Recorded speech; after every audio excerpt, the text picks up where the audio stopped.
ವೀಕ್ಷಕರೇ, ನಮ್ಮ form TV health ನ ಆಯುಷ್ಮಾನ್ ಭವ್ ಕಾರ್ಯಕ್ರಮದ ಇವತ್ತಿನ ಸಂಚಿಕೆಗೆ ತಮಗೆಲ್ಲರಿಗೂ ಸ್ವಾಗತ. ಇದರಲ್ಲಿ ನಿಮಗೆ ತಿಳಿದಿರುವಂತೆ ನಾವು ನುರಿತ ತಜ್ಞ ವೈದ್ಯರೊಡನೆ ಚರ್ಚಿಸಿ ನಿಮಗೆ ಮಾಹಿತಿನ ಒದಗಿಸ್ಕೊಡ್ತೀವಿ. ಇವತ್ತಿನ ನಮ್ಮ ವಿಷಯ ನಿಯಮಿತ ಆರೋಗ್ಯ ತಪಾಸಣೆ ಮತ್ತು ಆರೋಗ್ಯ ವಿಮೆಯ ಮಹತ್ವ. ನಾವು ಈ ವಿಷಯ ಕುರಿತು ವೈದ್ಯರ ಜೊತೆ ಚರ್ಚೆ ಮಾಡಿ ನಿಮಗೆ ಮಾಹಿತಿನ ಒದಗಿಸ್ಕೊಡ್ತೀವಿ. ನಾನು ಹೇಳ್ದಂಗೆ ಈ ನಿಯಮಿತ ಆರೋಗ್ಯ ತಪಾಸಣೆ ಅಂದ್ರೆ ರೆಗ್ಯುಲರ್ ಹೆಲ್ತ್ ಚೆಕಪ್, ಇದನ್ನ ಯಾವಾಗ ಮಾಡಿಸ್ಬೇಕು, ಯಾರೆಲ್ಲ ಮಾಡಿಸ್ಬೇಕು, ಯಾವ್ಯಾವಾಗ ಮಾಡಿಸ್ಬೇಕು, ಎಷ್ಟು ಫ್ರೀಕ್ವೆಂಟ್ ಆಗಿ ಮಾಡಿಸ್ಬೇಕು, ಮಾಡಿಸೋದ್ರಿಂದ ಏನು ಅನುಕೂಲಗಳು, ಅದರ ಮಹತ್ವ ಏನು, ಸೊ ಇದ್ರ ಬಗ್ಗೆ ತಿಳ್ಕೊಳ್ಳೋಣ. ಅದ್ರ ಜೊತೆ ಆರೋಗ್ಯ ವಿಮೆಯ ಮಹತ್ವ, ಆರೋಗ್ಯ ವಿಮೆನ ಯಾವಾಗ ಮಾಡಿಸ್ಬೇಕು, ಯಾರೆಲ್ಲ ಮಾಡಿಸ್ಬೇಕು, ಇದ್ರ ಬಗ್ಗೆ ಮತ್ತೆ ಸ್ವಲ್ಪ ಸಂಕ್ಷಿಪ್ತವಾಗಿ ಮಾಹಿತಿನ ತಿಳ್ಕೊಳ್ಳೋಣ. ಇದ್ರ ಬಗ್ಗೆ ತಿಳಿಸ್ಕೊಡೋಕೆ ಇವತ್ತು ನಮ್ಮ ಜೊತೆ doctor Rajeev AG, radio oncologist, Vishwaradhya cancer ಆಸ್ಪತ್ರೆ ಮತ್ತು ಸಂಶೋಧನಾ ಕೇಂದ್ರ ದಾವಣಗೆರೆ, ಇವ್ರ ಜೊತೆ ನಾವು ಚರ್ಚಿಸಿ ನಿಮಗೆ ಸಾಕಷ್ಟು ಮಾಹಿತಿನ ಒದಗಿಸ್ಕೊಡ್ತೀವಿ. ಬನ್ನಿ ಡಾಕ್ಟರ್ ಜೊತೆ ಮಾತಾಡೋಣ. ಡಾಕ್ಟರ್ ರಾಜೀವ್ ಅವರೇ, ನಮ್ಮ ಇವತ್ತಿನ ಆಯುಷ್ಮಾನ್ ಭವ ಕಾರ್ಯಕ್ರಮದ ಸಂಚಿಕೆಗೆ ತಮಗೆ ಸ್ವಾಗತ. ಸ್ವಾಗತ. ತಮಗೂ ಕೂಡ ಧನ್ಯವಾದ. ಡಾಕ್ಟರ್, ಇವತ್ತು ನಾವು ವಿಷಯನ ತಗೊಂಡಿರೋದು ನಿಯಮಿತ ಆರೋಗ್ಯ ತಪಾಸಣೆ ಮತ್ತು ಆರೋಗ್ಯ ವಿಮೆಯ ಮಹತ್ವ. ಸೊ ಇದ್ರ ಬಗ್ಗೆ ನಮ್ಗೆ ಮಾಹಿತಿನ ಒದಗಿಸ್ಕೊಡಿ. ಯಾಕಂದ್ರೆ ಈಗ ನಾವು ಪ್ರತಿದಿನ ನೋಡಿರುವಂತೆ ಸಾಮಾನ್ಯ ಜನರು, ಎಜುಕೇಟೆಡ್ ಇರ್ಬೋದು, ನಾನ್ ಎಜುಕೇಟೆಡ್ ಇರ್ಬೋದು, ಈ ರೋಗ ಬಂದ್ಮೇಲೆ ಆಸ್ಪತ್ರೆಗೆ ಹೋಗಿ ಚಿಕಿತ್ಸೆಗೆ ಪಡೆಯೋದು ರೂಢಿ. ಆದ್ರೆ ಅದಕ್ಕಿಂತ ಮುಂಚೆನೆ ನಾವು ನಿಯಮಿತವಾಗಿ ಅಂದ್ರೆ ರೆಗ್ಯುಲರ್ ಆಗಿ, ಅದು ಯಾವಾಗ ಅಂತ ನೀವೇ ಹೇಳ್ಬೋದು, ಎಷ್ಟು ಫ್ರೀಕ್ವೆಂಟ್ ಆಗಿ ತಗೋಬೇಕಂತ, ನಿಯಮಿತವಾಗಿ ಪರೀಕ್ಷೆಗಳನ್ನ ತಪಾಸಣೆ ಮಾಡಿಸ್ಕೊಳ್ಳೋದ್ರಿಂದ ಎಷ್ಟೆಲ್ಲ ಅನುಕೂಲಗಳಿದೆ ಹೇಳಿ. ಯಾಕಂದ್ರೆ ಗೊತ್ತಿದ್ರು ಕೆಲವರು ಮಾಡಿಸ್ಕೊಳ್ಳಲ್ಲ, ಗೊತ್ತಿಲ್ಲದೆ ಇರೋರು ಬೇರೆ ಗೊತ್ತಿದ್ರು ಕೆಲವರು ಮಾಡಿಸ್ಕೊಳ್ಳಲ್ಲ. ಸೊ ಇದರಿಂದ ಏನು ಅನುಕೂಲಗಳು, ಅನಾನುಕೂಲತೆಗಳು ಹೇಳಿ. ನೋಡಿ, ಮೊದಲನೇದು ತಾವು ಹೇಳಿದಾಗೆ ನಿಯಮಿತ ಆರೋಗ್ಯ ತಪಾಸಣೆ ಮತ್ತು ಪರೀಕ್ಷೆಗಳು ಯಾರ್ಯಾರು ಮಾಡಿಸ್ಬೇಕು ಅನ್ನೋ ಪ್ರಶ್ನೆನೇ ಇಲ್ಲ, ಪ್ರತಿಯೊಬ್ರು ಮಾಡಿಸ್ಬೇಕು. ಸೊ ಅಂದ್ರೆ ಯಾವ ಅದೇ ವ್ಯತ್ಯಾಸ ಆಗೋದು. ಯಾವ ವಯಸ್ಸಿನವ್ರು ಏನೇನು ಪರೀಕ್ಷೆಗಳನ್ನು ಮಾಡಿಸ್ಬೇಕು, ಎಷ್ಟು ಅಂತರದಲ್ಲಿ ಪರೀಕ್ಷೆ ಮಾಡಿಸ್ಬೇಕು, ಎಷ್ಟು ವರ್ಷಗಳ ನಂತರ ಪರೀಕ್ಷೆಯನ್ನ ಮರುಪರೀಕ್ಷೆ ಮಾಡಿಸ್ಕೋಬೇಕು, ಇವೆಲ್ಲವನ್ನು ಒಂದು ಫೇಸ್, ಎಲ್ಲರಿಗೂ ಪ್ರತಿಯೊಂದಕ್ಕೂ ನಿರ್ದಿಷ್ಟವಾಗಿರ್ತಕ್ಕಂಥದ್ದು. ಸಾಮಾನ್ಯವಾಗಿ ಹುಟ್ಟಿದ ತಕ್ಷಣ ಫಸ್ಟ್ ರಕ್ತ ಪರೀಕ್ಷೆಯನ್ನು ಮಾಡ್ತೇವೆ. ಈಗ ಎಲ್ಲಾ ಹುಟ್ಟಿದ ಮಕ್ಕಳಿಗೂ ಹುಟ್ಟಿದ ತಕ್ಷಣನೇ ಅವ್ರ ಬ್ಲಡ್ ಗ್ರೂಪ್ ಯಾವುದು, ಜಾಂಡಿಸ್ ಇದೆಯಾ ಇಲ್ವಾ, ಯಾಕಂದ್ರೆ ಜಾಂಡಿಸ್ ಅನ್ನೋ ತುಂಬಾ ಮಕ್ಕಳಲ್ಲಿ ಕಾಣಿಸ್ಕೊಳ್ಳುತ್ತೆ. ಹುಟ್ಟಿದಾಗ ಅದು ಪರಿಸರ ಬದಲಾವಣೆ, ತಾಯಿ ಗರ್ಭದ ಪರಿಸರ ಮತ್ತು ಪ್ರಾಪಂಚಿಕ ಪರಿಸರ ಇವೆರಡಕ್ಕೂ ವ್ಯತ್ಯಾಸ ಇರೋದ್ರಿಂದ ಆ ವ್ಯತ್ಯಾಸದಲ್ಲಾಗತಕ್ಕಂಥ ಜಾಂಡಿಸ್ ಅನ್ನ ತಡೆಯಲು ಆ ರಕ್ತ ಪರೀಕ್ಷೆನ ಮಾಡಿಸ್ತೇವೆ. ಇನ್ನೊಂದು ಮಗುವಿನ ಎಲ್ಲಾ ಬ್ಲಡ್ ಕೌಂಟ್ಸ್ ಚೆನ್ನಾಗಿದೆಯಾ, ಹಿಮೋಗ್ಲೋಬಿನ್ ಸರಿ ಇದೆಯಾ, ಇವೆಲ್ಲ ನೋಡ್ಲಿಕ್ಕೋಸ್ಕರ ಅಂತ ಒಂದು ಪರೀಕ್ಷೆನ ಮಾಡ್ತೀವಿ. ಅದಾದ ನಂತರ ಅಕಸ್ಮಾತ್ ಜಾಂಡಿಸ್ ಇತ್ತು ಅಂದ್ರೆ ಜಾಂಡಿಸ್ ಹೋಯ್ತಾ ಅಂತ ಮಾತ್ರ ಮಾಡಿಸ್ತೀವಿ. ಅದಾದ್ಮೇಲೆ ಯಾರು ಪರೀಕ್ಷೆ ಮಾಡ್ಸೋಕೆ ಹೋಗಲ್ಲ. ನನ್ನ ಮಾತನ್ನ ಕೇಳೋದಾದ್ರೆ ಮತ್ತೆ ಅನುಭವಿ ವೈದ್ಯರು ಮತ್ತೆ ಇಲ್ಲಿವರೆಗೂ ನಡೆದಿರತಕ್ಕಂಥ ಸಂಶೋಧನೆಗಳ ಪ್ರಕಾರ ಪ್ರತಿಯೊಬ್ರು ಪ್ರತಿ ವರ್ಷ ಏನಿಲ್ಲ ಅಂದ್ರೂ ಬರೀ ರೆಗ್ಯುಲರ್ CBC ಮಕ್ಕಳಿಂದ ಹಿಡಿದು 18 ವರ್ಷ ಎಲ್ಲಾ ವಯಸ್ಸಿನವರು ವರ್ಷಕ್ಕೊಂದ್ಸರ್ತಿ ಅದು ಒಂದು ರಕ್ತ ಪರೀಕ್ಷೆ, ರೆಗ್ಯುಲರ್ ರಕ್ತ ಪರೀಕ್ಷೆ, ಒಂದು CBC basic complete blood count ಅಂತ ಕರಿತೀವಿ, ಅದನ್ನ ಮಾಡಿಸ್ಬೇಕು. ಅದಾದ ನಂತರ ಡೆಂಟಲ್ ಚೆಕಪ್ ಮಾಡಿಸ್ಬೇಕು. ಪ್ರತಿ ಮಕ್ಕಳಿಗೂ ಡೆಂಟಲ್ ಚೆಕಪ್ ಮಾಡಿಸ್ಬೇಕು. ಒಂದು ಗ್ರೋತ್ ಚಾರ್ಟ್ ಅಂತ ಇರ್ತದೆ. ಆ ಗ್ರೋತ್ ಚಾರ್ಟ್ ಅಲ್ಲಿ ಅಸೆಸ್ಮೆಂಟ್ ಅನ್ನ ನೋಡ್ಬೇಕು. ಸರ್ಕಾರಿ ಆಸ್ಪತ್ರೆಗಳಿಂದ ಹಿಡಿದು ಎಲ್ಲಾ ಆಸ್ಪತ್ರೆಗಳು, ಹೌದು. ಈಗ ವರ್ಷಕ್ಕೊಂದ್ಸರ್ತಿ ಇವಾಗ ಶಾಲೆಗಳನ್ನು ಕೂಡ ತೂಕ, ಎತ್ತರ ಮತ್ತೆ ಹಲ್ಲು ತಪಾಸಣೆಗಳನ್ನ ಮಾಡ್ತಾ ಇದ್ದಾರೆ. ಸೊ ಹಾಗಾಗಿ ಕಣ್ಣು ತಪಾಸಣೆ ಮಾಡ್ತಾ ಇದ್ದಾರೆ. ಕಣ್ಣು ತಪಾಸಣೆ ಪ್ರತಿ ಶಾಲೆಗಳಲ್ಲೂ ನಡೀತಾ ಇಲ್ಲ. ಅದ್ರ ಹೈಟು ವೆಯ್ಟ್ ಆದ್ರೂ, ಯಾಕಂದ್ರೆ ಅದನ್ನ ಮೇಷ್ಟ ನೋಡ್ಬೇಕಾದ್ರೆ ಬರೆದು ಬಿಡಬಹುದು. ಹಾಗಾಗಿ ಹೈಟು ವೆಯ್ಟು ಖಂಡಿತವಾಗ್ಲೂ ನಡೀತಾ ಇದೆ.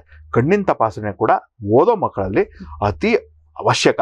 ಅದರಲ್ಲೂ ಈ ಮೊಬೈಲ್ ಯುಗದಲ್ಲಂತೂ ಕಣ್ಣಿನ ತಪಾಸಣೆ ವರ್ಷಕ್ಕೆ 2 ಸತಿ ಮಾಡಿಸಿ, ಒಳ್ಳೇದು. ಅಂದ್ರೆ ನಾವು ಏನಾದ್ರೂ ಪ್ರಾಬ್ಲಮ್ ಆದ್ರೆ ಮಾಡಿಸ್ಬೇಕಾ ಅಥವಾ ಆಗದೆ ಇದ್ರೂ ಕೂಡ ಮಾಡಿಸ್ಬೇಕು. ಆಗಿದ್ಯಾ ಇಲ್ವಾ, ಅಥವಾ ಕೆಲವೊಂದ್ ಸರ್ತಿ ಕಾಯಿಲೆಗಳು ಒಂದೇ ದಿವಸ ಬೆಳೆಯಲ್ಲ.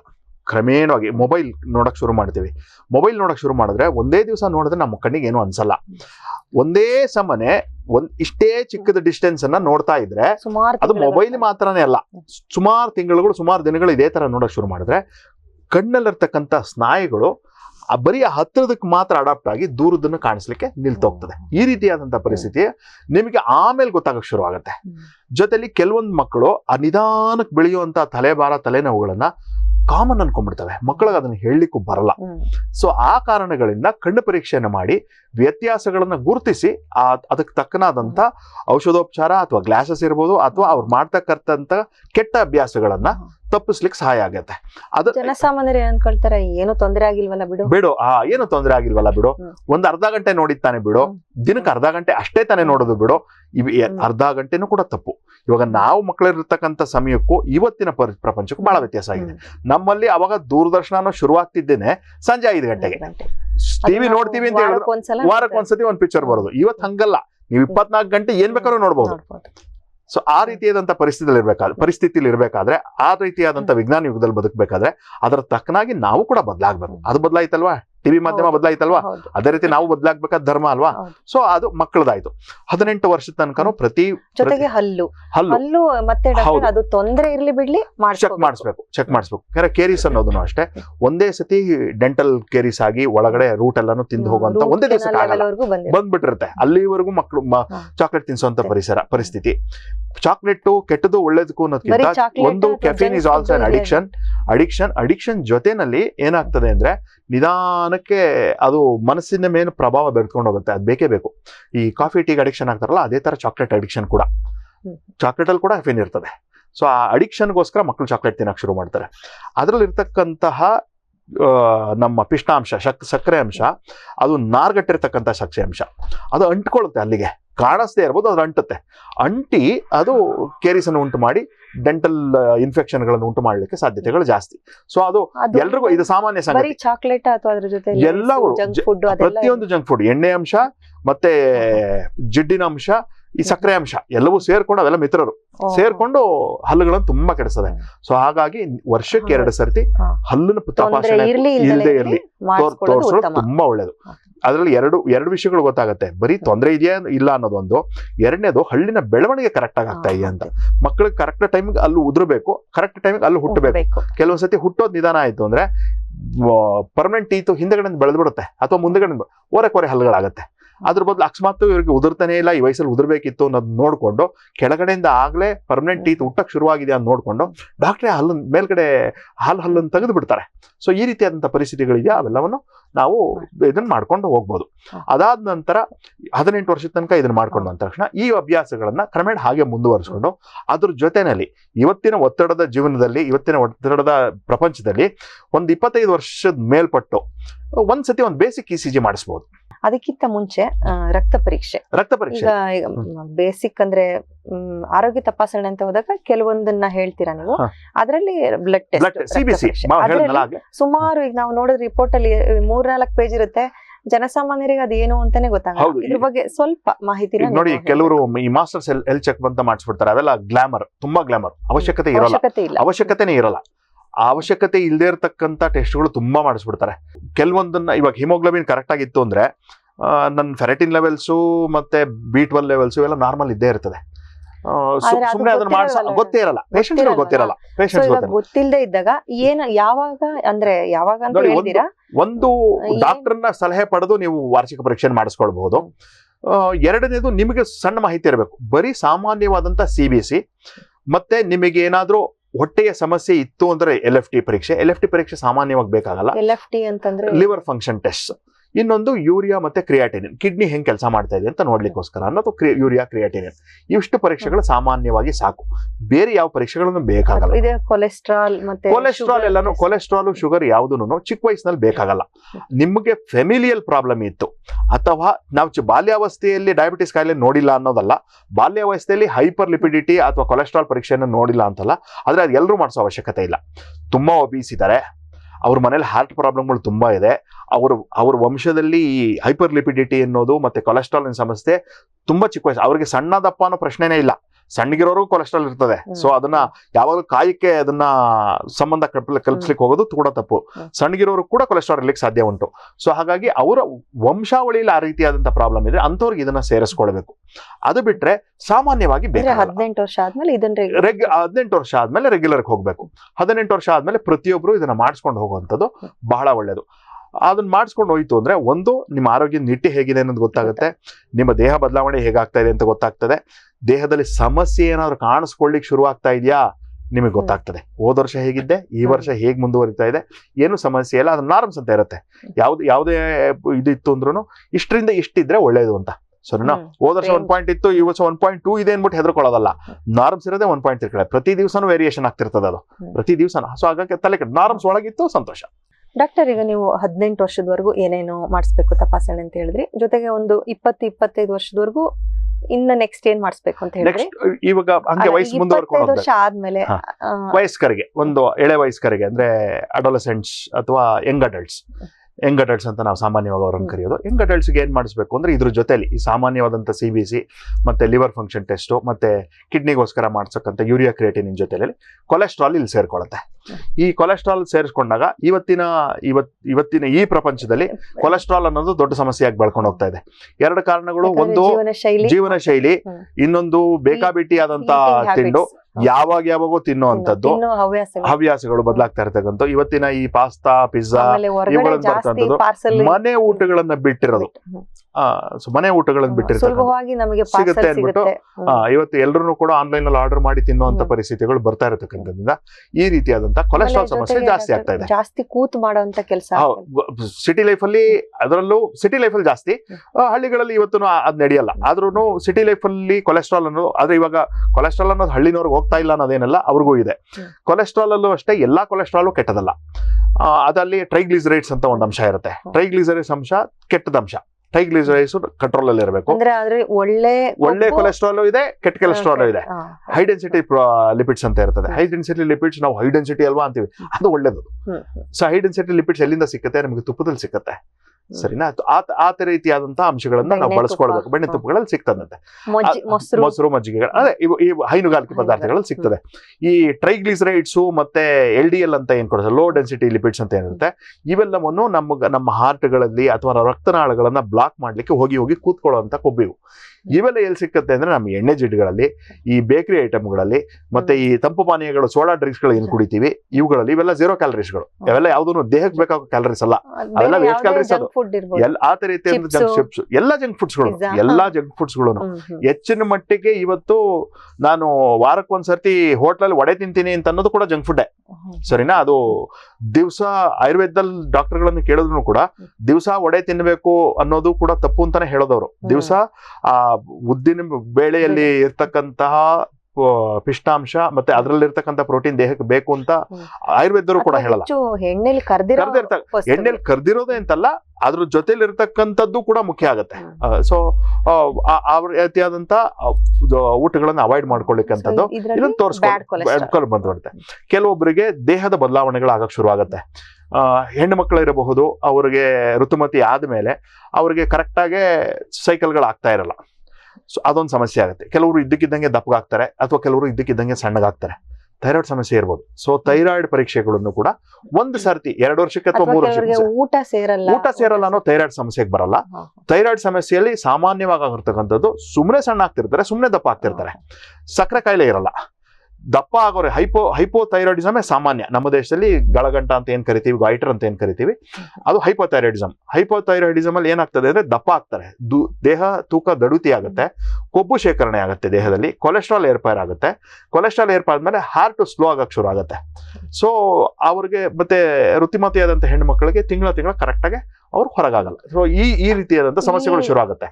ಈ ಸಮಸ್ಯೆಗಳನ್ನ ಥೈರಾಯ್ಡ್ ಅನ್ನ ಪರೀಕ್ಷೆ ಮಾಡಿ ಥೈರಾಯ್ಡ್ ಅನ್ನು ಕರೆಕ್ಷನ್ ಮಾಡಿದ್ರೆ ಇವೆಲ್ಲ ಆಟೋಮೆಟಿಕ್ ಕರೆಕ್ಷನ್ ಶುರು ಆಗುತ್ತೆ. ನಾವು ಇದನ್ನ ಎಲ್ಲ ಅಬ್ಸರ್ವೇಷನ್ ಅಲ್ಲಿ ಒಂದು ಇಟ್ಕೊಳ್ಬೇಕು. ಅದೇ ನಮ್ ದೇಹದ ನಾವು ನಿಯಮಿತವಾಗಿ ಚೆಕ್ ಮಾಡ್ಕೊಳ್ತಾ ಇದ್ರೆ, ಹೋದ ವರ್ಷ ಏನ್ ತೂಕ ಇದ್ದೆ, 2 ತಿಂಗಳು ಬಿಟ್ಟು ಏನ್ ತೂಕ ಇದ್ದೀನಿ, 6 ತಿಂಗಳು ಬಿಟ್ಟು ಎಷ್ಟು ತೂಕ ಇದ್ದೀನಿ, ವರ್ಷ ಬಿಟ್ಟು ಎಷ್ಟು, ನ್ಯಾಚುರಲ್ ಆಗಿ ದಪ್ಪ ಆಗೋದು ಬೇರೆ, ಇದ್ದಕ್ಕಿದ್ದಾಗ ದಪ್ಪ ಆಗೋದೇ ಬೇರೆ. ಸೊ ಆ ಇದ್ದಕ್ಕಿದ್ದಾಗ ದಪ್ಪ ಆದಾಗ ಈ ರೀತಿಯಾದಂತ ಒಂದು ಸಾಮಾನ್ಯವಾದಂತ ಈ ರಕ್ತ ಪರೀಕ್ಷೆಗಳನ್ನು, ಈ ನಿಯಮಿತ ರಕ್ತ ಪರೀಕ್ಷೆಗಳಲ್ಲಿ ಇವೆಲ್ಲ ಗೊತ್ತಾಗ್ತದೆ. ನಾರಾಯಣ ಹೆಲ್ತ್ ಎಲ್ಲ ಆರೋಗ್ಯ ಸೇವೆಗಳು ಒಂದೇ ಸೂರಿನಡಿಯಲ್ಲಿ. ಹೃದ್ರೋಗದ ಚಿಕಿತ್ಸೆ ಮತ್ತು ಸಮಗ್ರ ಆರೈಕೆ, 35ಕ್ಕೂ ಹೆಚ್ಚು ಸೂಪರ್ ಸ್ಪೆಷಾಲಿಟಿಗಳು, ಕ್ಯಾನ್ಸರ್ ಹಾಗೂ ಅಸ್ಥಿಮಜ್ಜೆ ವಿಭಾಗ, ಮಂಡಿ, ಕೀಲು, ಬೆನ್ನುಹುರಿ ಮತ್ತು ಟ್ರಾಮಾ ಚಿಕಿತ್ಸೆಗೆ ಶ್ರೇಷ್ಠತಾ ಕೇಂದ್ರ, ದಿನದ 24 ಗಂಟೆ ಆಂಬ್ಯುಲೆನ್ಸ್ ಸೇವೆ, ಫಾರ್ಮ್ ಟಿವಿ ಹೆಲ್ತ್ ಗ್ರಾಹಕರಿಗೆ ಚಿಕಿತ್ಸಾ ಮಾರ್ಗದರ್ಶನ ಮತ್ತು ಆಕರ್ಷಕ discount. Narayana health city, Bengaluru. Apollo Ayurveda ದೇಶದ ಅತಿ ದೊಡ್ಡ ಆಯುರ್ವೇದ ಆಸ್ಪತ್ರೆ ಸರಣಿ. ಗುಣಮಟ್ಟಕ್ಕಾಗಿನ ರಾಷ್ಟ್ರೀಯ ಪ್ರಶಸ್ತಿ ಪಡೆದ ಏಕೈಕ ಆಯುರ್ವೇದ ಸಂಸ್ಥೆ. ಹೆಲ್ತ್ ಇನ್ಶೂರೆನ್ಸ್ ಮತ್ತು ಟಿಪಿಎಗಳಿಂದ ಕ್ಯಾಶ್ಲೆಸ್ ಸೌಲಭ್ಯ. ಸುಲಭಕ್ಕೆ ವಾಸಿಯಾಗದ ಬಹುರೋಗ ಪೀಡಿತರಿಗೆ ಶುದ್ಧ ಆಯುರ್ವೇದ ಚಿಕಿತ್ಸೆ. ಫಾರ್ಮ್ ಟಿವಿ ಹೆಲ್ತ್ ಗ್ರಾಹಕರಿಗೆ ಚಿಕಿತ್ಸಾ ಮಾರ್ಗದರ್ಶನ ಮತ್ತು ಆಕರ್ಷಕ discount. Apollo Ayurveda. Vishwaradhya cancer ಆಸ್ಪತ್ರೆ ಮತ್ತು ಸಂಶೋಧನಾ ಸಂಸ್ಥೆ. ವಿಶ್ವದ ಅತ್ಯುತ್ತಮ ರೇಡಿಯೋಥೆರಪಿ ಈಗ ದಾವಣಗೆರೆಯಲ್ಲಿ. ಮೆಡಿಕಲ್, ರೇಡಿಯೇಷನ್ ಮತ್ತು ಸರ್ಜಿಕಲ್ ಆಂಕಾಲಜಿ ವಿಭಾಗಗಳೊಂದಿಗೆ ಸಮಗ್ರ ಕ್ಯಾನ್ಸರ್ ಚಿಕಿತ್ಸೆ, ಗರ್ಭಕೋಶ ಕ್ಯಾನ್ಸರ್ ತಡೆಗೆ ವ್ಯಾಕ್ಸಿನ್, ತ್ವರಿತ ಚಿಕಿತ್ಸೆ, ವ್ಯಕ್ತಿಗತ ಆರೈಕೆ, ಎಲ್ಲ ಆರೋಗ್ಯ ವಿಮಾ ಸೌಲಭ್ಯ. ಫಾರ್ಮ್ ಟಿವಿ ಹೆಲ್ತ್ ಗ್ರಾಹಕರಿಗೆ ಆದ್ಯತೆಯ ಉಪಚಾರ ಮತ್ತು ಆಕರ್ಷಕ ಡಿಸ್ಕೌಂಟ್. ಕಳೆದೆರಡು ವರ್ಷಗಳಿಂದ ಕರ್ನಾಟಕದ ಆರೋಗ್ಯ ಸೇವೆಯಲ್ಲಿ ವಿಶ್ವಾರಾಧ್ಯ. ಇದಾದ್ಮೇಲೆ ಇನ್ನೂ ವಯಸ್ಸಾದ ನಂತರ ಅಂದ್ರೆ 40 ವಯಸ್ಸಾದ ನಂತರ ಅಡಲ್ಟ್ಸ್ಗಳಿಗೆ ಇದ್ರ ಜೊತೆ ಇನ್ನೂ ಕೆಲವು ಪರೀಕ್ಷೆಗಳನ್ನ ಸೇರಿಸ್ಕೊಂತ ಹೋಗ್ಬೇಕು. ಒಂದು ಹೆಣ್ಮಕ್ಳಿಗೆ ಪ್ಯಾಪ್ಸ್ಮಿಯರ್ ಮಾಡ್ತಕ್ಕಂಥದ್ದು, 40-45 ವರ್ಷ ಆದ್ಮೇಲೆ ಮ್ಯಾಮೋಗ್ರಫಿ ಮಾಡಿಸ್ತಕ್ಕಂಥದ್ದು, ಇದು ರೂಟೀನ್ ಆಗ್ಬೇಕು.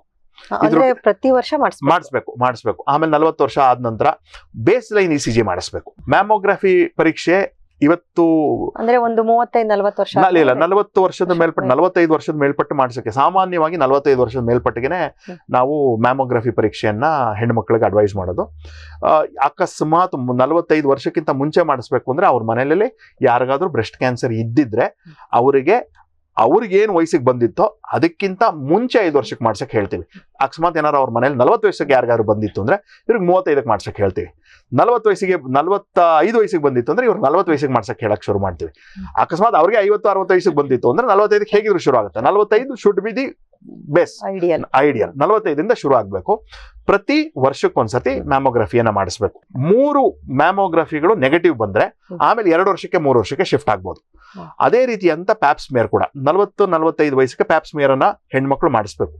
3 ವರ್ಷಕ್ಕೆ ಪ್ಯಾಪ್ಸ್ಮಿಯರ್ ಅನ್ನ ಮಾಡಿಸಿ ಅದ್ರಲ್ಲಿ ನೆಗೆಟಿವ್ ಇತ್ತು ಅಂದ್ರೆ ಆಮೇಲೆ 2 ವರ್ಷಕ್ಕೆ ಹೋಗ್ಬೋದು. ಇವೆರಡು ಬಿಟ್ಟು ಆಮೇಲೆ 2 ವರ್ಷ 3 ವರ್ಷಕ್ಕೆ ಹಂಗೆ ಶಿಫ್ಟ್ ಆಗ್ಬೋದು. ಏನಕ್ಕೆ ಅಂತಂದ್ರೆ ಫಸ್ಟ್ ನಾವು CIN ಅಂತ ಕರಿತೀವಿ, ಸರ್ವೈಕಲ್ ಇಂಟ್ರೋಪ್ಲೇಸಿಯಲ್ ನಿಯೋಪ್ಲೇಸಿಯಾ ಅಂತ. ಅದು ಕ್ಯಾನ್ಸರ್ ಅಲ್ಲ, ಕ್ಯಾನ್ಸರ್ ಹುಟ್ಟೋದಕ್ಕಿಂತ ಮುಂಚಿನ ಲಕ್ಷಣ. ಈ ಕ್ಯಾನ್ಸರ್ ಹುಟ್ಟೋದಕ್ಕಿಂತ ಮುಂಚಿನ ಲಕ್ಷಣಕ್ಕೂ ಕ್ಯಾನ್ಸರ್ ನಿಜವಾಗ್ಲೂ ಬರ್ಲಿಕ್ಕೆ ಸಾಧ್ಯ ಇರತಕ್ಕಂಥ ಸಮಯ 10 ವರ್ಷ, 7ರಿಂದ 10 ವರ್ಷ. ಸೊ CIN ಇಂದ ಕ್ಯಾನ್ಸರಿನ ಮೊದಲನೇ ಕಣ ಕಾಣಿಸ್ಕೊಳ್ಳಿಕ್ಕೆ 10 ವರ್ಷ ಇರ್ತದೆ. ಸೊ CIN ಪಾಸಿಟಿವ್ ಆಯ್ತು ಪ್ಯಾಪ್ಸ್ಮಿಯರ್ ಅಲ್ಲಿ ಅಂದ್ರೆ ನಿಮ್ಗೆ 10 ವರ್ಷ ಸಮಯ ಇದೆ ಅದನ್ನು ಸರಿ ಮಾಡ್ಲಿಕ್ಕೆ, ಕ್ಯಾನ್ಸರ್ ಬರ್ದಂಗೆ ತಡಿಲಿಕ್ಕೆ. ಅದ್ರ ಜೊತೆಲಿ ಇವತ್ತು ವ್ಯಾಕ್ಸಿನೇಷನ್ ಕೂಡ ಇದೆ. ವ್ಯಾಕ್ಸಿನೇಷನ್ ಮತ್ತೊಮ್ಮೆ ಮಾತಾಡೋಣ. ಸೊ ಇಷ್ಟು ಸಮಯ ಇದೆ. ಅದೇ ರೀತಿ ಅಂತ ಮ್ಯಾಮೋಗ್ರಫಿ ಕೂಡ. ಮ್ಯಾಮೋಗ್ರಫಿನಲ್ಲಿ ನಿಮಗೆ ಒಂದು ಫೈಬ್ರೋಡಿನೋಮ ಇದೆಯಾ ಅನ್ನೋದು ಗೊತ್ತಾಗುತ್ತೆ. ಅಂದ್ರೆ ಸಾಮಾನ್ಯವಾದಂತ ಕೊಬ್ಬಿನ ಗಂಟು, ಫೈಬ್ರೋಡಿನಮ್ ಕೊಬ್ಬಿನ ಗಂಟು, ಸಾಮಾನ್ಯ ಗಂಟುಗೂ ಮತ್ತೆ ಕ್ಯಾನ್ಸರ್ ಗಂಟುಗೂ ವ್ಯತ್ಯಾಸ ಕಾಣಿಸ್ಕೊಳ್ಳುತ್ತೆ. ಏನಕ್ಕೆ ತುಂಬಾ ಮುಖ್ಯ ಅಂದ್ರೆ ಮೊದಲನೇ ಸ್ಟೇಜ್ ಅಲ್ಲಿ ಕ್ಯಾನ್ಸರ್ ಕಂಡಿಡಿದು ವಾಸಿ ಮಾಡೋದಕ್ಕೂ ಕೊನೆ ಹಂತದಲ್ಲಿ ಕಂಡಿಡಿದು ವಾಸಿ ಮಾಡೋದಕ್ಕೂ ಅಜಗಜಾಂತರ ವ್ಯತ್ಯಾಸ ಇರ್ತದೆ. 80-90 ಪೇಷಂಟ್ಸ್ ವಾಸಿ ಮಾಡ್ಬೋದು ಮೊದಲನೇ ಸ್ಟೇಜಲ್ಲಿ. ಅದೇ 4ನೇ ಸ್ಟೇಜಿಗೆ ಬಂದ್ರೆ 10% ವಾಸಿ ಮಾಡೋಕ್ಕಾಗಲ್ಲ. ಸೊ ಮ್ಯಾಮೋಗ್ರಫಿ ಅನ್ನೋದು ಇಂಪಾರ್ಟೆಂಟ್. ಸೊ ಹೆಣ್ಮಕ್ಳಿಗೆ 40 ವಯಸ್ಸಿನ ನಂತರ ಈ ಪರೀಕ್ಷೆಗಳನ್ನ ಸೇರಿಸ್ಕೊಂಡು ಹೋಗ್ಬೋದು. ಇದು ಅದೇ ರೀತಿ ಅಂತ ಗಂಡು ಮಕ್ಕಳಿಗೆ ಬೇರೆಯವ್ರಿಗೆ ಹೋಗಿತ್ತು ಅಂದ್ರೆ ರುಟೀನ್ ಎಕ್ಸ್ರೇ ಹೇಳ್ತೀವಿ, ರುಟೀನ್ ಅಲ್ಟ್ರಾಸೌಂಡ್ ಅಬ್ಡಮನ್ ಪೆಲ್ವಿಸ್. ಇದು ಪ್ರತಿ ವರ್ಷನೂ ಮಾಡಿಸಲೇಬೇಕು ಅಂತಲ್ಲ, ಅಂದ್ರೆ ಇದು ಎಲ್ಲರಿಗೂ ಹೆಣ್ಮಕ್ಳಿಗೆ ಎಲ್ರಿಗೂ ರುಟೀನ್ ಚೆಸ್ಟ್ ಎಕ್ಸ್ರೇ ಮತ್ತೆ ರುಟೀನ್ ಅಲ್ಟ್ರಾಸೌಂಡ್ ಅಬ್ಡಮನ್ ಇದನ್ನ ವರ್ಷಕ್ಕೊಂದ್ಸತಿ ವಾರ್ಷಿಕವಾಗಿ ಮಾಡಿಸೋದು ಇವತ್ತು ಬಹುತೇಕ ಎಷ್ಟೋ ಜನ ಮಾಡಿಸ್ತಾರೆ. ನನ್ನ ವೈಯಕ್ತಿಕವಾಗಿ ವೈದ್ಯನಾಗಿ ಹೇಳೋದೇನು ಅಂತಂದ್ರೆ, ದಯವಿಟ್ಟು ನೀವೇ ಹೋಗ್ಬಿಟ್ಟು ಲ್ಯಾಬಲ್ಲಿ ಏನೋ ಗ್ಲಾಮರ್ ಆಗಿ ಹಾಕಿರ್ತಾನೆ ನೋಡಿ, ಇದು 5,000 ರೂಪಾಯಿ ಟೆಸ್ಟ್ ಅನ್ನ ನಾವು ಬರೀ 3,500 ರೂಪಾಯಿ ಮಾಡ್ತೀವಿ ಅಂತ ಹೇಳ್ಬಿಟ್ಟು ಮಾಡಿಸ್ಕೊಳಕ್ ಹೋಗ್ಬೇಡಿ. ಪ್ಯಾಕೇಜ್ ಅಲ್ಲಿ ಇದೆ ಅಂದ್ಬಿಟ್ಟು ಮಾಡಿಸ್ಕೊಳಕ್ ಹೋಗ್ಬೇಡಿ. ಎಷ್ಟೊಂದು ಟೆಸ್ಟ್ಗಳು ಡಾಕ್ಟರ್ಗಳು ಬರೆಯಕ್ಕೆ ಹೋಗಲ್ಲ. ಎಷ್ಟೋ ಟೆಸ್ಟ್ಗಳಲ್ಲಿ ಫಾಸ್ಫರಸ್ ಕಂಟೆಂಟ್ ಟೆಸ್ಟ್ ಇದೆ, ಕಾಪರ್ ಕಂಟೆಂಟ್ ಟೆಸ್ಟ್ ಇದೆ ನಮ್ಮ ದೇಹದಲ್ಲಿ, ಆರ್ಸೆನಿಕ್, ಇವೆಲ್ಲ ಅವಶ್ಯಕತೆನೇ ಇಲ್ಲ. ಅವೆಲ್ಲನೂ ಯಾವ ಅವಶ್ಯಕತೆ ಇಲ್ಲ. ಈ ರೀತಿಯಾದಂತ ಸಾಮಾನ್ಯವಾದಂತ ಪರೀಕ್ಷೆಗಳು ಸಾಕು. ಸೊ ಹಾಗಾಗಿ ಡಾಕ್ಟರ್ನ ಕಂಡು ಡಾಕ್ಟರ್ ಏನ್ ಪರೀಕ್ಷೆ ಹೇಳ್ತಾರೋ ಅದ್ರ ಮೇಲೆ ನಿಮ್ ಪರೀಕ್ಷೆಗಳನ್ನ ಮಾಡಿಸ್ಕೊಳ್ಳಿ. ಪ್ಯಾಕೇಜ್ಗಳನ್ನ ನೋಡಿ ಆ ಗ್ಲಾಮರ್ ದಯವಿಟ್ಟು ಹೋಗೋದ್ ಬೇಡ.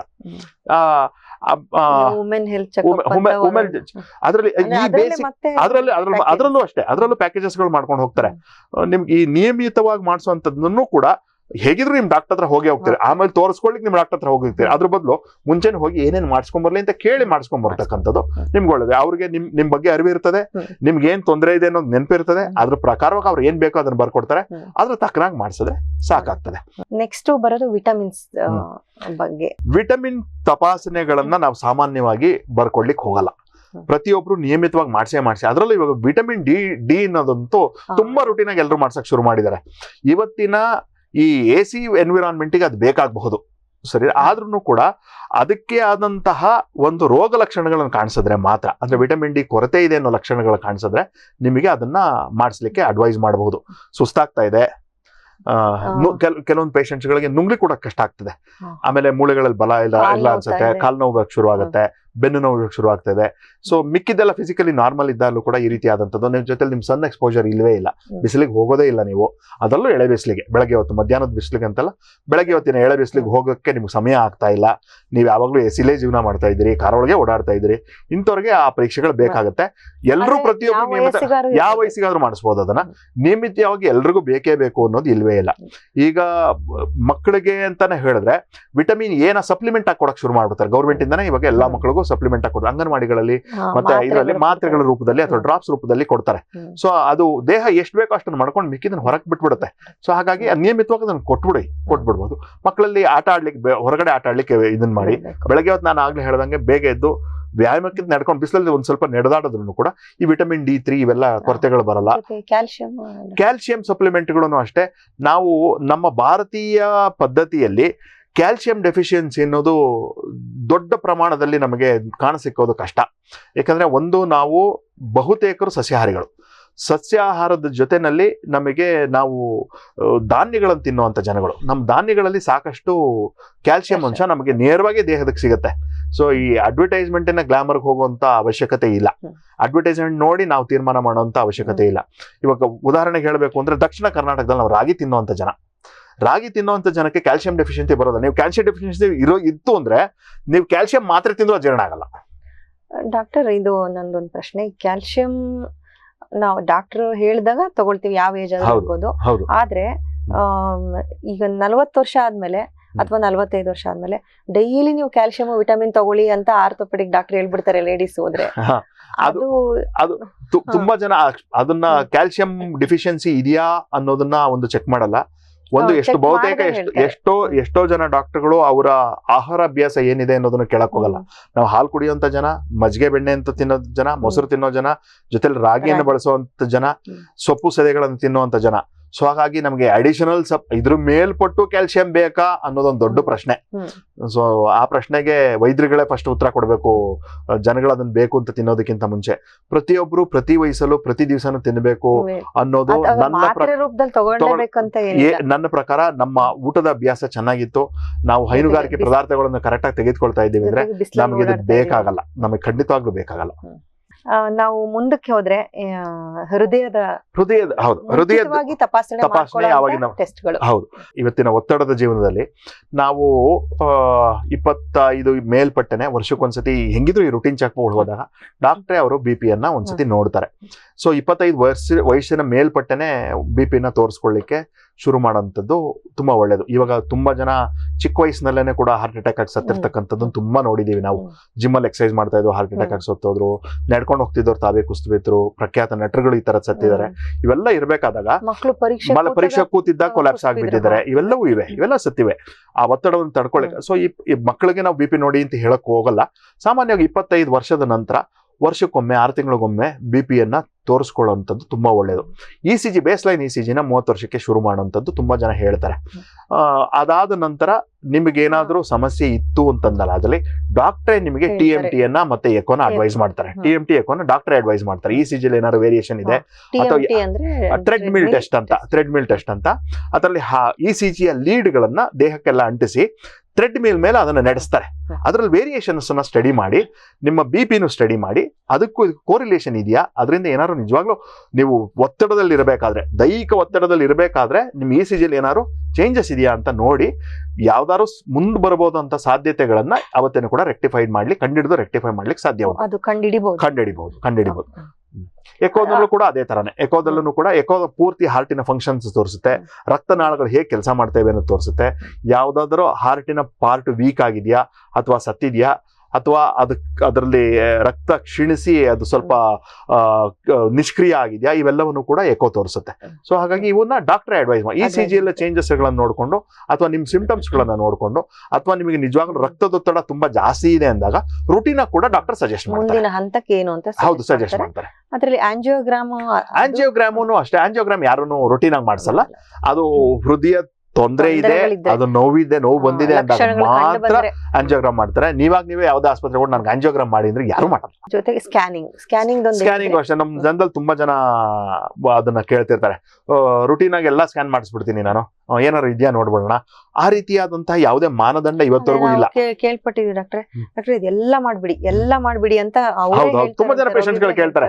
ಈ ಓವರ್ ಎಂಥೂಸಿಯಾಸ್ಟಿಕ್ ಅಥವಾ ತುಂಬಾ ಬೆಳೆದಿರ್ತಕ್ಕಂಥ ಪೇಷಂಟ್ ಗಳು ಬೇಡ ಅಂದ್ರೂ ಕೇಳಲ್ಲ. ಹೌದು, ಅವ್ರಾಗ ನನ್ಗೆಲ್ಲಾ ಸ್ಕ್ಯಾನ್ ಮಾಡಿಸ್ಬಿಡಿ ಅಂತ ಹೇಳ್ತಾರೆ. ಅದ್ರ ಅವಶ್ಯಕತೆ ಖಂಡಿತವಾಗ್ಲೂ ಇಲ್ಲ. ರೋಗ ಲಕ್ಷಣ ಇದ್ರೆ ಮಾತ್ರ ಅವುಗಳನ್ನು ಮಾಡಿಸೋದು. ರುಟೀನ್ ಅಂತ ಏನು ನಾವು ಸಾಮಾನ್ಯವಾಗಿ ವೈದ್ಯ ಪದ್ಧತಿಯಲ್ಲಿ ರುಟೀನ್ ಪರೀಕ್ಷೆಗಳನ್ನ ಮತ್ತೆ ನಿಯಮಿತವಾದಂತಹ ಪರೀಕ್ಷೆಗಳನ್ನ ಏನಿದೆ ಅದನ್ನ ಆ ಟೈಮ್ ಸಲಹೆ ಮೇರೆಗೆ ಮಾಡಿಸ್ಕೊಂಡು ಮುಂದುವರಿಯುವಂಥದ್ದು ಬಹಳ ಒಳ್ಳೇದು. ದಯವಿಟ್ಟು ನೀವೇ ವೈದ್ಯರಾಗುವಂತದ್ದು ಬೇಡ. ಸೊ ವೈದ್ಯರ ಸಲಹೆಯನ್ನ ಪಡೆದು ಅದ್ರ ಪ್ರಕಾರ ಟೆಸ್ಟ್ ಗಳನ್ನ ಮಾಡಿಸ್ಕೊಂಡು ಹೋಗಿ. ಅದು ಬಹಳ ಸೂಕ್ತ. ಅದು ಸ್ಕ್ಯಾನ್ಗಳನ್ನು ಅಷ್ಟೇ ಅದೇ ರೀತಿ ಡಾಕ್ಟರ್ ಅಡ್ವೈಸ್ ಇಲ್ಲದೆ ಸ್ಕ್ಯಾನ್ ಮಾಡಿಸ್ಕೊಳ್ಳೋಂತ ಹೋಗೋದು ತುಂಬಾ ತಪ್ಪು. ನೆಕ್ಸ್ಟ್ ಮುಂದಿನ ಹಂತದಲ್ಲಿ MRI, ಹೌದು, ಎಲ್ಲಾ ಸ್ಕ್ಯಾನ್ಗಳನ್ನು ಅಷ್ಟೇನೆ. ಪೆಟ್ ಸ್ಕ್ಯಾನ್ಗಳು ಮಾಡ್ಬೇಕಾದ್ರೆ ಒಂದು ಅಯೋನಿಕ್ ಇಂಜೆಕ್ಷನ್ ಕೊಡ್ತೀವಿ, ಕಾಂಟ್ರಾಸ್ಟ್ ಇಂಜೆಕ್ಷನ್ ಕೊಡ್ತೀವಿ. ಕಾಂಟ್ರಾಸ್ಟ್ ಇಂಜೆಕ್ಷನ್ ಕೂಡ ಅದು ದೇಹದಿಂದ ಹೊರಗೆ ಹೋಗ್ಬೇಕು. ನಮ್ ಫಾರಿನ್ ಬಾಡಿ ಅದು ನಮ್ ದೇಹಕ್ಕೆ ಬೇಕಿಲ್ಲ. ಸೊ ಅದು ಕಿಡ್ನಿ ಮೇಲೆ ಒತ್ತಡ ಹಾಕುತ್ತೆ ಹೊರಗೆ ಹೋಗ್ಬೇಕು ಅಂತ ಅಂದಾಗ. ಸೊ ಹಾಗಾಗಿ ಸ್ಕ್ಯಾನ್ ಮಾಡೋದಕ್ಕೆ ಮುಂಚೆ ನಾವು ಕಿಡ್ನಿ ಫಂಕ್ಷನ್ ಕರೆಕ್ಟ್ ಆಗಿದೆ ಅಂತ ನೋಡ್ತೀವಿ. ಸೊ ಏನಕ್ಕೆ ಅಂದ್ರೆ ಕಿಡ್ನಿ ಕರೆಕ್ಟ್ ಆಗಿ ಕೆಲಸ ಮಾಡ್ತಾ ಇದ್ರೆ ಮಾತ್ರ ಕಾಂಟ್ರಾಸ್ಟ್ ಏಜೆಂಟ್ ಅನ್ನ ಕೊಡುವಂತದ್ದು. ಸೊ ಅಂದ್ರೆ ಅರ್ಥ ಇದು ಕಿಡ್ನಿ ಮೇಲೆ ಒತ್ತಡವನ್ನು ಹಾಕುತ್ತೆ ಅಂತ. ಸೊ ಒತ್ತಡ ಹಾಕುವಂತ ಔಷಧಿಯನ್ನ ಅನವಶ್ಯಕವಾಗಿ ಏನಕ್ಕೆ ತಗೊಳ್ತೀರಿ ನೀವು? ಸೊ ಹಾಗಾಗಿ ಸ್ಕ್ಯಾನ್ ಗಳನ್ನ ಡಾಕ್ಟರ್ ಮಾತ್ರ ಮಾಡಿಸ್ಬೇಕು. ಅವಶ್ಯಕತೆ ಇರೋದಕ್ಕೆ ಮಾತ್ರ ಪರೀಕ್ಷೆಗಳನ್ನ ಹೇಳ್ತಾರೆ. ಹೌದು. ನುರಿತ ವೈದ್ಯ ಯಾವಾಗ್ಲೂ ಅಷ್ಟೇ ಅನವಶ್ಯಕವಾದಂತಹ ಯಾವುದೇ ಪರೀಕ್ಷೆಗಳನ್ನ ಹೇಳಲ್ಲ. ಅವ್ರಿಗೆ ಅಷ್ಟು ಜ್ಞಾನ ಇರ್ತದೆ, ಅಷ್ಟು ಸೈನ್ಸ್ ಅಂಡ್ ಸಿಂಪ್ಟಮ್ಸ್ ಅನ್ನ ಪೇಷಂಟ್ ತೋರಿಸ್ತಾರೆ. ಅದರ ಮೇಲೆನೆ ನಾವು ಅದಕ್ಕೆ ಬೇಕಾದಂತಹ ಸಲಹೆಗಳನ್ನ ಪರೀಕ್ಷೆಗಳನ್ನ ಬರ್ಕೊಂಡು ಬರ್ತೀವಿ. ಡಾಕ್ಟರ್, ಈಗ ನಮ್ಗೆ ನಿಯಮಿತ ಆರೋಗ್ಯ ತಪಾಸಣೆ ಯಾರು ಯಾವಾಗ ಎಷ್ಟು ಮಾಡಿಸ್ಬೇಕು ಅನ್ನೋದನ್ನ ತಿಳಿಸಿದ್ರಿ. ನಮ್ಮ ಇವತ್ತಿನ ವಿಷಯದಲ್ಲಿ ಆರೋಗ್ಯ ವಿಮೆಯ ಮಹತ್ವ, ಇದ್ರ ಬಗ್ಗೆನೂ ಸ್ವಲ್ಪ ತಿಳಿಸ್ಕೊಡಿ.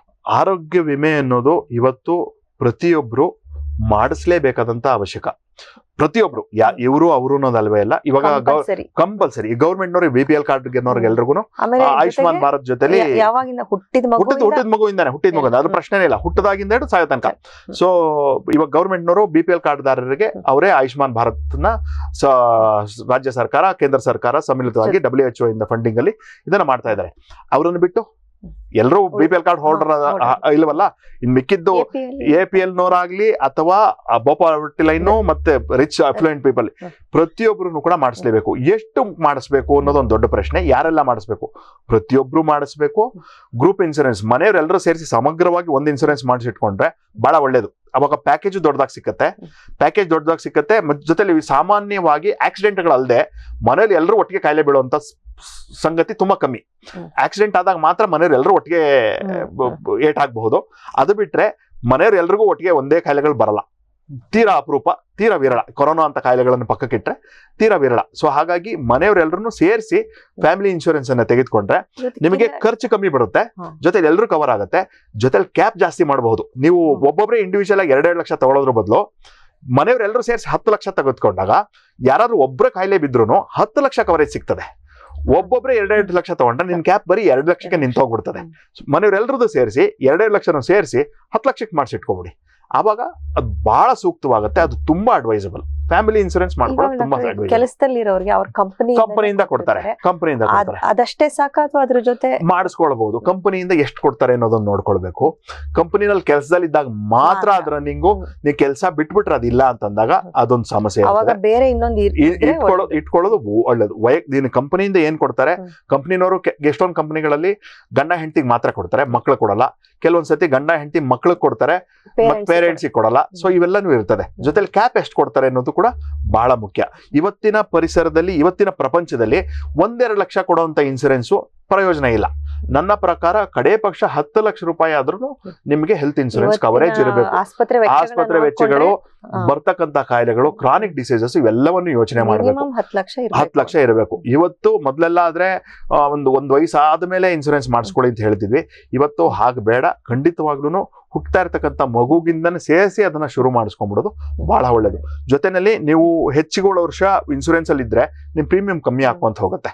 ಸೊ ಹಾಗಾಗಿ ಮೊದ್ಲಿಂದಾನೇ ಇಟ್ಕೊಳ್ಳೋದು ಒಳ್ಳೇದು. ಡಾಕ್ಟರ್, ನಮ್ಮ ದೇಶದಲ್ಲಿ ಇದ್ರದ್ದು ಮಹತ್ವ ತುಂಬಾ ಜನಕ್ಕೆ ಗೊತ್ತಿಲ್ಲ. ದೇಶದಲ್ಲಿ ಅದು ಕಂಪಲ್ಸರಿ, ಬೇರೆ ವಿಧಿ ಇಲ್ಲ, ಮಾಡಿಸ್ಕೊಳ್ಳೇಬೇಕು. ಆದ್ರೆ ಇಲ್ಲಿ ಇನ್ನೂ ಅದ್ರದ್ದು ಬಿಸಿ ತಟ್ಟಿಲ್ಲ. ಈಗ ಆದ್ರೆ ಇವಾಗಿನ ಅವೇರ್ನೆಸ್ ಗಳಲ್ಲಿ ಬೆಳವಣಿಗೆ ಚೆನ್ನಾಗಿದೆ. ಒಂದು ಸಕಾರಾತ್ಮಕವಾದ ಬೆಳವಣಿಗೆ ಖಂಡಿತವಾಗ್ಲೂ ಇದೆ. ಆದ್ರೆ ಇನ್ನೂ ಹೆಚ್ಚಿನ ಜನ ಅಲ್ಲ, ಪ್ರತಿಯೊಬ್ರು ಕೂಡ ಈ ಇನ್ಸೂರೆನ್ಸಿನ ವ್ಯಾಪ್ತಿ ಒಳಗೆ ಬರಬೇಕಾದಂತದ್ದು ತುಂಬಾ ಅವಶ್ಯಕತೆ ಇದೆ. ಡಾಕ್ಟರ್ ರಾಜೀವ್ ಅವರೇ, ಇವತ್ತು ನೀವು ನಿಮ್ಮ ಬಿಡುವಿಲ್ಲದ ಒತ್ತಡದ ಕೆಲಸದ ಮಧ್ಯೆಯೂ ಬಿಡುವು ಮಾಡಿಕೊಂಡು ನಮ್ಮ ವಾಹಿನಿಗೆ ಬಂದು ನಮ್ಮ ಇವತ್ತಿನ ವಿಷಯದ ಬಗ್ಗೆ ಸಾಕಷ್ಟು ಮಾಹಿತಿನ ಒದಗಿಸ್ಕೊಟ್ಟಿದ್ದೀರಾ. ನಮ್ಮ ವಾಹಿನಿಯ ಪರವಾಗಿ ಮತ್ತು ಪ್ರೇಕ್ಷಕರ ಪರವಾಗಿ ನಿಮ್ಗೆ ತುಂಬ ಹೃದಯದ ಧನ್ಯವಾದಗಳು. ವೀಕ್ಷಕರೇ, ನೋಡಿದಿರಾ ಇವತ್ತಿನ ನಮ್ಮ ವಿಷಯ ನಿಯಮಿತ ಆರೋಗ್ಯ ತಪಾಸಣೆ ಮತ್ತು ವಿಮೆ ಸೌಲಭ್ಯ, ಅದರ ಮಹತ್ವ. ಸೊ ಇದು ಎಷ್ಟು ಇಂಪಾರ್ಟೆಂಟ್. ಆರೋಗ್ಯ ತಪಾಸಣೆ ಎಲ್ರಿಗೂ ಬೇಕು. ಇದು ಹುಟ್ಟಿದ ಮಗುವಿನಿಂದ ಕೊನೆಯವರೆಗೂ ಪ್ರತಿ ವರ್ಷ ನಿಯಮಿತವಾಗಿ ಆರೋಗ್ಯ ತಪಾಸಣೆ ಮಾಡಿಸ್ಕೊಳ್ಳಿ. ಮತ್ತೆ ಆರೋಗ್ಯ ವಿಮೆಯ ಮಹತ್ವನೂ ಸಹ ನಮ್ಮ ಡಾಕ್ಟ್ರು ಸಂಕ್ಷಿಪ್ತವಾಗಿ ತಿಳಿಸ್ಕೊಟ್ಟಿದ್ದಾರೆ. ಇಷ್ಟೊತ್ತು ಇವತ್ತಿನ ವಿಷಯದ ಬಗ್ಗೆ ತಿಳಿಸ್ಕೊಟ್ಟಂತ ನಮ್ಮ ರಾಜೀವ್ ಡಾಕ್ಟರ್ಗೆ ಧನ್ಯವಾದಗಳನ್ನು ಹೇಳುತ್ತಾ, ನಿಮಗೆಲ್ಲರಿಗೂ ನಮ್ಮ ವಾಹಿನಿಯ ಪರವಾಗಿ ಧನ್ಯವಾದಗಳನ್ನು ಹೇಳುತ್ತಾ ಇವತ್ತಿನ ನಮ್ಮ ಕಾರ್ಯಕ್ರಮನ ಮುಗಿಸ್ತಾ ಇದ್ದೀವಿ. ಮತ್ತೊಮ್ಮೆ ಇನ್ನೊಬ್ಬ ನುರಿತ ತಜ್ಞ ವೈದ್ಯರೊಡನೆ ನಮ್ಮ ಸಂವಾದನ ಮುಂದುವರೆಸೋಣ. ನಮಸ್ಕಾರ.